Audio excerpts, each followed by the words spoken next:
بسم اللہ الرحمن الرحیم۔ السلام علیکم، آپ دیکھ رہے ہیں srytv۔ آج کی اس ویڈیو میں ہم بتائیں گے جی شام غریباں کیا ہوتی ہے، شام غریباں کے معنی کیا ہیں۔ شام غریباں ادبیات اور فارسی زبان کے مرثیے میں روز عاشوراء سورج غروب ہونے کے بعد اور اس رات کی سوگواری و غم و الم کو کہتے ہیں۔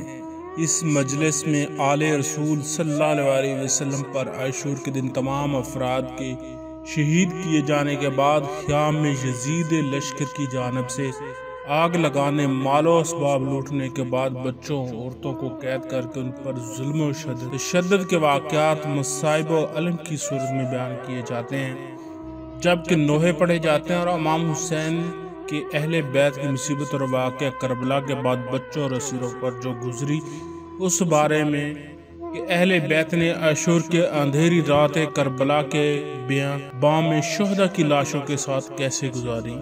اس رات اور محرم کی دوسری راتوں کے درمیان بغض اور رسومات میں فرق یہ ہے کہ اس رات کو عزاداران تمام لائٹس بجھا کر صرف معمولی اجالے میں بیٹھ کر مصائب و غم بیان کرتے ہیں اور گریہ زاری کرتے ہیں۔ دوستو مزید آگے بڑھنے سے پہلے جو ہے ہمارے چینل کو سبسکرائب کریں اور ویڈیو کو لائک کر دیں۔ اگر ابھی تک آپ نے بیل آئیکن کو پریس نہیں کیا تو بیل آئیکن کو پریس کر لیں تاکہ ہر نئی آنے والی ویڈیو کا نوٹیفیکیشن آپ کو مل سکے۔ شام غریباں کے لفظی اور اصطلاحی معنی کیا ہیں؟ لفظ غریب کا معنی وطن سے دور ہونا اور بعض اوقات جو بے یار و مددگار اور اکیلا رہ گیا ہو اس کے لیے بھی استعمال ہوتا ہے۔ شام غریباں میں جو لوگ اپنے وطن سے دور اکیلے اور بے یار و مددگار رہ گئے تھے ان کے تمام افراد قتل کیے جا چکے تھے، صرف بچے، خواتین اور کچھ ضعیف و بیمار باقی رہ گئے تھے۔ ان کی بے بسی و عالم و تنہائی و غم کے لیے استعمال ہوا ہے۔ اصطلاح اور فارسی زبان کے مرثیے میں روز عاشور کے سورج غروب ہونے اور اس رات کی سوگواری کو کہا گیا ہے۔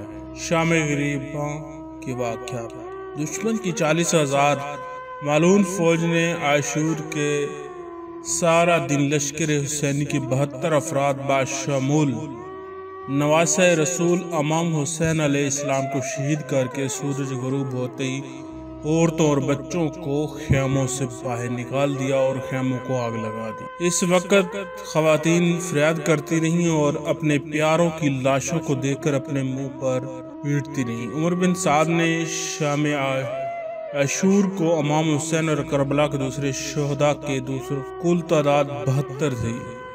شمر، قیس بن اشد اور عمر بن حجاج حضرت بن قیس کے ہاتھوں ابن زیاد کے پاس بھیج دیا۔ عمر سعد اپنے لشکر کے ہمراہ اس رات کربلا میں ہی رکا رہا اور دوسرے دن ظہر کے قریب اپنے سپاہیوں کی لاشوں کو دفن کرنے کے بعد اہل بیت اور دوسرے بچے ہوئے افراد کو لے کر کوفہ کی جانب حرکت کی۔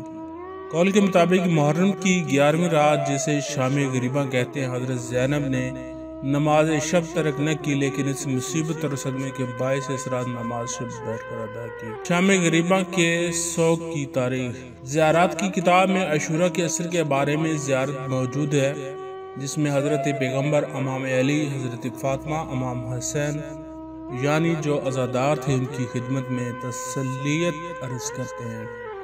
شاید شام غریباں منانے کی رسم بھی اسی زیارت کی وجہ سے شروع ہوئی ہو۔